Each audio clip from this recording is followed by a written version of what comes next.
Um, so thank you very much, for the opportunity to talk here. So I'll start with a bit of background into kind of why we want to study these things a bit deeper, and then give you a couple of case studies of where we can use optical tools to understand these types of materials that are important for renewable energy or sustainable energy. And in the end, I'll give you just a really brief overview of something that we're working on and we're quite excited about for the future. So it's hopefully I'm not surprising anyone by saying that renewable energy sources will become dominant in the future. It's a trend that we've been seeing for many years and should accelerate even faster as we are essentially kicking the can down the road on climate change. And at some point, we're going to have to break that, and we're going to have to decarbonize our energy supply. So here's energy supply, and in the solid lines, and can see that renewables are projected to really reach the levels of natural gas and oil and surpass that of coal by mid-century, so by 2050. And I would hope that this projection even gets higher in terms of renewables over time. But so the growth in renewable is going to be massive over the next few decades. But with that, there's a few issues because the renewables is mainly solar and wind. And there's a good chunk of wind. Solar is accelerating faster than anything right now. So at some point, you'll have solar and wind being the dominant energy producers in our energy grid. And there are issues there because there's a decoupling, or there's a mismatch between the energy production and the energy demand. So we can see up here, this is the monthly average demand. So if you go from January to the left, December to the right, over different years, and how this tracks by season. So during winter, the overall, winter in the Northern Hemisphere, the overall energy demand increases. But if you look at what's available in terms of renewable energy, particularly solar, is completely inverse to that. You get more sun during summer, and you get more energy from the sun. So if solar becomes dominant in our energy mix, then these shapes don't match. So there's a problem there. And we can look at that even on a daily basis. So down here, I'm looking at or showing the data for California. So for the state of California, in blue here is the demand versus hour of day. In orange here, you have solar, and also point out blue here in the wind is the wind energy production. So these are energy productions of solar and wind and the energy demand throughout the state. And on a clear day here, you see really good stable output of solar energy, but you also see that the mismatch that there's always a constant level of demand, and there's also increased demand early in the morning when people get up and start getting ready for work, and in the evening when people come home from work and start cooking. And so that's completely mismatched. When is the most solar energy produced, and when is most energy is demanded? And on a not so clear day, you can see a lot of variations. These are in chunks of 5 minutes. So you see variations throughout the day, and this is average for the whole state of California. So within a specific locale, you'll see even more variations. And so this kind of brings the point that the renewable energy sources, they're intermittent. And our energy demand has a pretty stable, constant demand. So there's a mismatch there, that we can't just completely change to renewable energy sources with the type of energy infrastructure that we have today. And so then to kind of really be able to smooth out and change the balance here, we need energy storage. And some of the important characteristics for energy storage is, what is the energy density? So how much energy can you store in a certain volume? And what is the specific energy? So how much energy per mass? And here's a graph. It's actually fairly old, from 2008. So lithium batteries is down there. It's probably closer to up here now, but it actually hasn't changed all that much in this scales. And you can kind of clearly see, why we're using fuels, why we're using things like diesel and petrol and coal and propane, because they're really energy dense in terms of volume and in terms of mass. So they're really good sources of energy, really. And so when we're comparing that to batteries, we're really far off. And so that really makes it difficult to scale up the use of battery to any sort of um, uh, uses where it's been designed to use liquid fuels, high energy dense liquid fuels. And I think one other point that's interesting to add on here is glucose. So glucose is up here, it's kind of near methanol-ish, a bit more dense per volume. And that's interesting because that's what natural photosynthesis does. It takes CO2 and it converts it to glucose as a way to be able to store its energy, because it knows it can have a lot of energy at certain points in the day, but then it has to survive throughout the night without that source of energy. So it figured out, okay, I'm going to store energy and I'm going to do it using chemicals. So high energy chemicals, in this case, glucose. And the way natural photosynthesis works is that it uses light to drive charge transfer reactions. And that can generate different intermediates. And eventually you start making and breaking bonds with the energy contained in sunlight. So you're converting solar energy into chemical bond energy. And that turns out it's a pretty dense way of storing energy, as we know from diesel and petrol.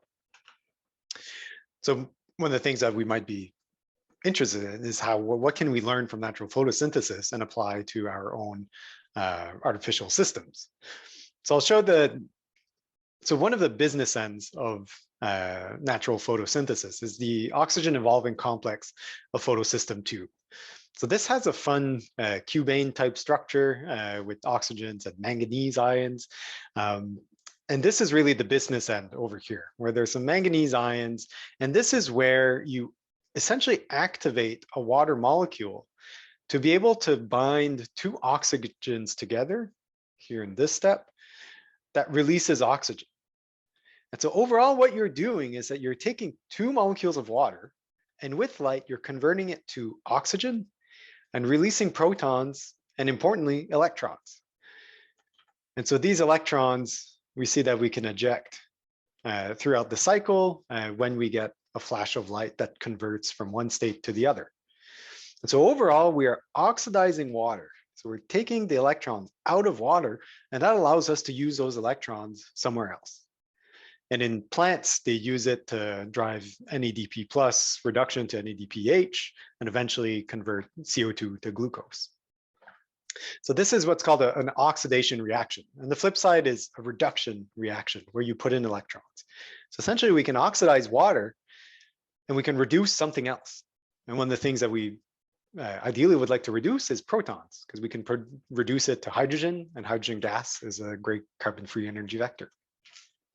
So this is how nature does it. And so there's a number of different charge transfer steps.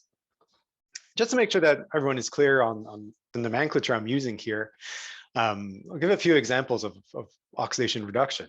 So when we talk about charge transfer between molecules, we can have a state like this, where we have a molecule A and molecule B, and effectively molecule B gives an electron to molecule A to give the anion, the negatively charged molecule A, and the cation, the positively charged molecule B. Or you could have something that is negatively charged that transfers its charge to something else. So here, C is giving an electron to D. So in these examples, A and D are getting reduced because they're accepting electrons, and B and C are getting oxidized because their electrons are being taken from them. So this is how we can think about charge transfer between molecules. But we can also think about electrochemistry at the surface of an electrode.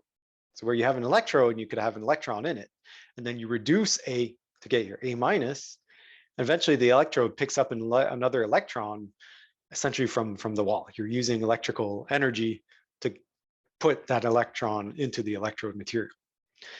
Or you could do an oxidation where you put a hole, which is the absence of an electron, but is what can do oxidation reactions. So you can oxidize molecule B to get the B plus, and then you can regenerate the active charge on the electrode by taking out an electron. And so we can do these things driven by the power of light, or we could do it driven by electrochemical or electrical potential using equipment called potentiostat. But essentially, we're doing, in both cases, we're transferring charges from one thing to another. So there's a lot of commonality there. And that if we think about what happens in these things is that we have a non-active site, and then we put a charge, and then we can activate the site. Then we take this activated site, put on a reactant molecule, and we'll get our product, and we deactivate the site. So we get back the non-active site. And ultimately, what we can get is that the rate of the reaction is related to this rate constant, which is part of a property of the materials and the reaction that you're doing, and the density of activated states. What's the surface density? How many states are there that we can do these reactions in? If we look at this equation, turns out that this rate of reaction, that's pretty easy to determine. We can measure what we're outputting from our system. But especially the surface state density, that's really hard to determine, which ultimately makes that we can't figure out what this k-obs is. And that's a problem, because the k-obs tells us something about our material. How good is our material to do these reactions? So we want to actually figure out what that k-ob is for our material of interest. And so what we can do is we can turn to optical tools to be able to determine this surface density. And then because we can know R, we'll be able to figure out what is k-obs for different types of systems. So I'll go to 2 short case studies to show you kind of how we can use optical tools to help us understand these. So here's a system where we essentially have 3 different materials that are used as electrocatalysts for water oxidation. So here we're not doing anything with light, but we're putting in an electrical current to be able to oxidize water. So we're simulating what natural photosynthesis does using these artificial materials. And especially what's interesting is we compared this green to the gray, because here we can see that the activity mirrors the 2 of them pretty much completely, but they're 2 completely different materials. And so we don't know why are their materials, are their properties the same? Are their activities the same? And this orange here would be worse, something that's farther to the right, well, farther to the bottom right is not as good of an electrocatalyst. So what's going on here? Is it just a chance that these 2 materials have really the same activity? And so what we can do is that we can measure the change in absorption. So how does the material interact with light as we change the applied bias? So as we put in more electrical energy in it, we see the growth in different bands. And what's pretty evident here is that this B, so this nickel iron oxyoxide hydroxide, behaves very differently than these A and C cases. If you notice, A and C cases are mainly composed of these orange balls, so the iron type complexes. So we can have iron centers, nickel centers, and when we have the mix of the 2, it seems that we're really looking at the iron centers that are getting oxidized and activated. 2 minutes remaining. Thank you. So what we can do, we can figure out what is the concentration of these activated charges, and we can see how they grow over potential. And here you can start seeing the differences that we have between the gray and the green. So in the green, we actually generate many more states than we do in the gray. But again, the activity is the same. And that's because the kinetics are faster in the gray. So the reaction, so you don't form as many reactive sites, but the ones that you do form, they're more reactive. And so from that, we can get a picture of what is happening around the metal centers and try to understand what their reactivities are. The second case study, talking about a carbon-based particulate photocatalyst, something called carbon nitride, which is this organic-based polymer. It looks yellow, so it absorbs some visible light, and essentially a photocatalytic powder. So we can put light in it and we'll generate electrons that can do reduction reactions, and we can put in holes that do oxidation reactions. And we've found a system where we can put in a second type of material, and we can generate, we can completely change the reactivity, even using the same type of material, which is called carbon dot. So it's carbon nanoparticle. In one case, the holes go to carbon, the carbon dots, And we can do a conversion of CO2 to methanol. So we can take CO2, carbon dioxide, and convert it into a high energy fuel, whereas the holes, they go on this carbon dots and they oxidize water.